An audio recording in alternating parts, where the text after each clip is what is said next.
God dag og velkommen til kinesisk historie med Esben. Vi skal i dag kigge lidt på den forbudte by, som min kameramand nu vil zoome ind på. Først man skal lægge mærke til, at den forbudte by det er sådan det lidt gule område med det, der siger de kinesisk udseende bygninger. Hele den forbudte by omgivet af en voldgrav, gravet ud med håndkraft. De har formentlig haft skovle, vi ved det ikke, der har været masser af dem.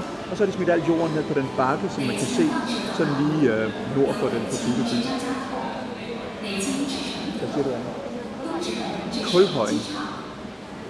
Derefter kan man så kigge ind på den forbudte by, hvor først kejseren og alle hans konkubiner levede, og senere Mao. Magthaverne rykker jo gerne ind der, hvor magthavere bor. Det var så i den forbudte by.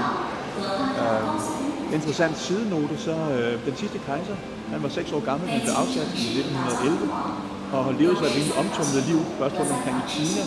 Japanerne brugte ham som en slags marionetdukke og gav ham nogle provinser tilbage. Derefter tog russerne ham, havde ham boende i Moskva, hvor han vist nok blev steriliseret, så man var sikker på, at han ikke fik nogen efterkommere. Og derefter blev han så sendt tilbage til Kina, blev rehabiliteret, blev kommunist og levede så et borgerligt liv, indtil han døde af kræft i 1967.